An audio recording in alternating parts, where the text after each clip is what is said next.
arrive tout de suite sur le le monde thème le dit. Coupe Il y a du trop de Monde. matchs à la télé.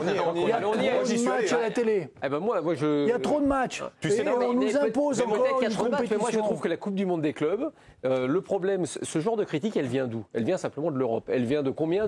Allez, 6, 8, 10 clubs, c'est tout. Parce que dans le monde entier, cette Coupe du Monde de clubs, elle a eu un impact incroyable. Évidemment. En Amérique du Sud, les gens l'attendaient. En Afrique, moi, je me suis retrouvé en Afrique, je l'ai dit hier, je me suis retrouvé en Afrique au moment où Louis Dade jouait un match de Coupe du Monde des clubs. Les gens étaient tous derrière. En Asie, c'était la même chose. On l'a vu avec le club d'Arabie Saoudite qui a battu Manchester City. Donc aujourd'hui, cette Coupe du Monde, elle a sa place. Elle a sa place dans un calendrier. Après, qu'il faille trouver un aménagement pour ne pas mettre à mal certains joueurs qui vont jouer 110 matchs. Je suis d'accord. Attends, on donne du caviar aux gens tous les jours et tout le monde en veut du caviar. Tu t'as demandé l'avis au saumon pour savoir ce qu'ils en pensaient, eux? Mais est-ce que t'as demandé?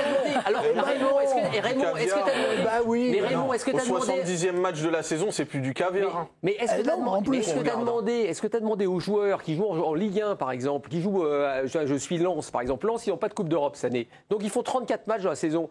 Ils ont été en vacances le 15 mai, ils reprennent le 15 août. C'est bien ça l'anomalie. C'est bien ça l'anomalie. On ne peut rien faire. Mais là, on s'y joue pas la Coupe du Monde des clubs. C'est cette Coupe du Monde des clubs que je discute. C'est des matchs qu'on remet en place. Quel autre club? Flamengo, Fluminense. Pareil. Mais eux, ils ont envie de la jouer. Non, tu me parles des clubs. Oui, les clubs, ils ont envie de jouer parce que financièrement, ça leur rapporte. Mais pas que.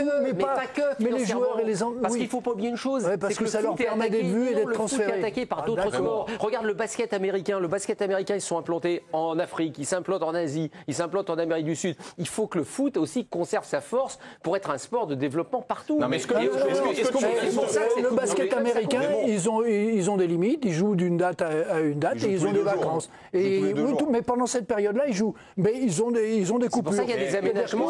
Nous, on n'a plus de coupures. Ils n'ont plus les joueurs de haut niveau. Pour quelques clubs. Non, pour quelques joueurs. Et bien justement, pour l'élite, mais qu'ils fassent les meilleurs joueurs.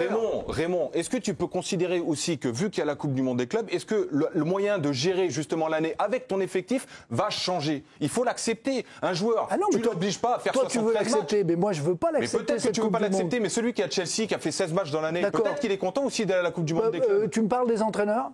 La pression psychologique sur les entraîneurs parce qu'eux, ils ne sont pas au repos. Ils reprennent. Alors pourquoi tu ne réformerais pas l'entraîneur aussi? On change d'entraîneur. On a un entraîneur 6 mois, puis un autre 6 mois. Tu peux faire que 50 matchs ou 60 matchs. Tu peux en avoir 3 différents. Tu peux faire 3 à 11 et puis avoir 3 entraîneurs. Il y a un staff ils sont 17 sur le banc. Non, mais on est en train de changer les choses. Non, mais toi, comme entraîneur, t'es content d'être... Non, il y a un truc extraordinaire. On a fait une mi-temps de 25 minutes. Je veux dire, on est en train de changer la donne. On va pouvoir couper. On mettra un entraîneur sur la première mi-temps, sur la deuxième. Il rentrera. À l'époque, c'était 3 Mais Raymond, tu donnes à un entraîneur la possibilité de faire la Ligue des Champions comme l'a fait Luis Enrique. Et tu lui dis, tu peux être champion du monde dans la foulée. Mais tu as vu la manière dont les joueurs de Chelsea ont réagi quand ils ont gagné et la manière aussi dont les joueurs de PSG l'ont fait. Ça prouve que déjà dans leur esprit, gagner cette compète, marquer l'histoire, c'était important. D'accord. Est-ce que tu crois qu'on n'a pas le droit de protéger les gens contre eux-mêmes? Bien sûr, mais je dis pas. Mais le problème, parce que l'année prochaine,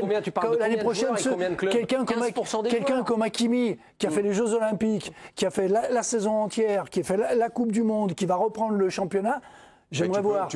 J'aimerais voir ce qui va lui arriver. J'aimerais voir. Vraiment, tu peux aussi le protéger de lui-même en faisant peut-être que 15 matchs en championnat. Voilà, absolument.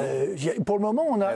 C'est une parce qu'aller jouer contre Lorient ou contre Laval, c'est une des demandes de la FIFPro de limiter le nombre de matchs par joueur dans la saison. C'est-à-dire qu'un joueur ne peut pas faire plus de temps de match. Après, tu mets toutes les compétitions que tu veux. Tu mets tout ce que tu veux, le jour où tu as limité ça. Mais comme en rugby. Et c'est pour ça, effectivement, simplement, il y a des aménagements. Alors, je ne dis pas tout était génial dans cette Coupe du Monde des clubs, c'est pas la vérité. Mais en revanche, ça a marché, ça a fonctionné, il y a eu des bons matchs, ça a attiré des gens, un public différent. Il n'y a pas eu autant de blessés que les gens disaient. Les blessures ils vont arriver. 4 mois, 5 mois, 6 mois, on verra bien, c'est possible. Mais c'est aussi la gestion des joueurs dans les clubs. Quand vous avez 30 joueurs, 25 joueurs, en rugby, ils osent mettre des remplaçants. Non, le rugby, ils en ont carrément. Aller jouer à Ipswich ou je sais pas où, là, avec l'effectif, avec ton équipe type, c'est pas obligatoire, c'est pas obligé. Mais moi, ce qui me gêne avec ce que tu dis, Pierrot, c'est qu'en fait, Déjà, au-delà du fait que pour moi, c'est capituler. C'est-à-dire, en gros, on admet que le système va broyer les joueurs. Tu vois que ton côté européen. Parce que je vais te dire que Fluminense, Palmeiras et tous les clubs brésiliens jouent aussi 70 matchs par an parce qu'ils ont l'état du championnat de Rio, la Libertadores, la Recopa, et que leur championnat, il est aussi très très dense, avec plus de journées d'ailleurs que le championnat de Ligue 1. Là-bas, là. Non, ils étaient hyper contents. mais parce que c'est des questions de perception culturelle. Eux, le fait de taper l'européen, ça suffit comme motivation pour se dire, à la limite, on sacrifie même nos joueurs ou l'intérêt. Eux, ils sont en pleine saison. Eux, c'est pas en bout de piste. Eux, ils ont joué 12 matchs. Alors, c'est quoi les explications ? Pardon ? C'est quoi les explications pour que ce soit pas le même prisme en fait pour nous ici en France et en Europe ? Parce que l'Europe étant un petit peu historiquement l'épicentre du football mondial, parce que c'est là où sont concentrées les richesses, on regarde pour les autres continents l'Europe comme étant un petit peu cet Eldorado et les équipes à battre. Mais moi, ce qui m'intéresse, c'est surtout ce que dit Pierre. Et merci. Non mais.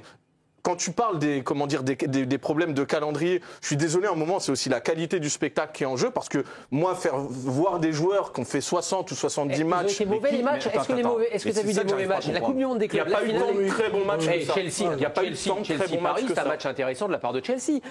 PSG Bayern Munich a été un bon match. Non, mais ce qu'il essaie d'expliquer, c'est qu'en fait, si jamais tu mets pas les meilleurs et que tu as le banc, ça devient un match de pique. Et je vais te dire, le deuxième truc qui me gêne, c'est que cette mentalité fait qu'on va continuer à accroître les inégalités entre les clubs. C'est-à-dire que... Mais ça existe déjà.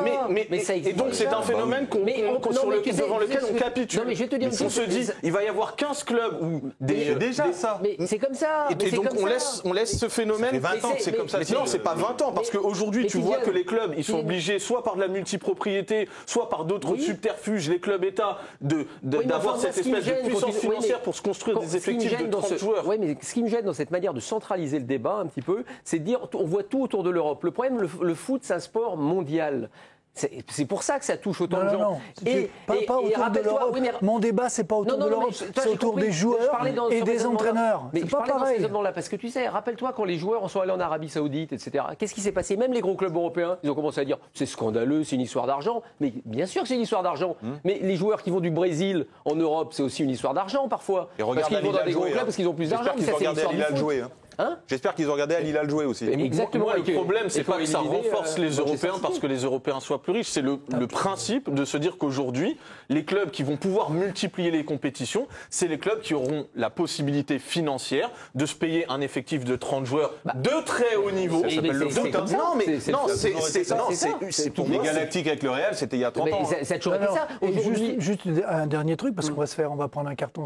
Surtout toi. Je veux dire, quand tu dis qu'avec les effectifs de 30, ils sont qu'à faire tourner, mais ça va être sympa quand le PSG va aller à Strasbourg, ils vont aller à Lens, ou ils vont aller et qu'ils vont mettre l'équipe B, ils vont mettre quand il y en a un qui rentre ou deux, c'est normal, ça fait partie de la gestion de l'effectif. Mais quand tu vas arriver avec une équipe qui est l'équipe de remplaçants, les gens vont être contents. On n'a pas du tout fait des débats en fin de saison en Ligue 1 en disant ils mettent l'équipe B, il faut le championnat. Et alors moi je dis et alors aussi, mais ça va créer je te dis juste que ça créera des incompréhensions. Mais non. Il suffit d'expliquer aux gens, les gens ne sont pas plus bêtes que... Voilà, vous venez voir l'équipe B du PSG aujourd'hui. Voilà. L'équipe B du PSG, elle finirait peut-être première du championnat. Le coup de donc c'était une très bonne chose cette Coupe du Monde des clubs. Puis on a quand même vu Donald Trump sur la photo finale, c'était quand même beau. Non mais merci quand même de lancer le débat. Merci quand même de poser la question du débat à la base, parce que moi je ne veux pas vous mettre de carton, Raymond, mais je vous les confisque, parce que vous êtes quand même passé d'un débat à un autre sans que j'ai rien à dire. Vous avez glissé sur le truc, du coup, voilà, mais on a quand même parlé. Mais c'est bien, on a quand même. Non, mais vous étiez dedans. Je vous ai laissé, mais c'était lié, etc. Donc voilà. Donc du coup, on va quand même revenir au premier sujet qui était le nôtre à la base. Est-ce que cette attitude vous a fâché ou pas, résultat du duel? Faut revenir maintenant, à 20 minutes entre Didiani et Pierre. Pierre, désolé, c'est encore une défaite. Mais j'ai l'aval du président qui était un vainqueur. Ça vaut un point. Bien sûr. Mais il n'était pas tout à fait d'accord avec la Coupe du Monde des clubs. On l'a vécu, on sait ce que c'est.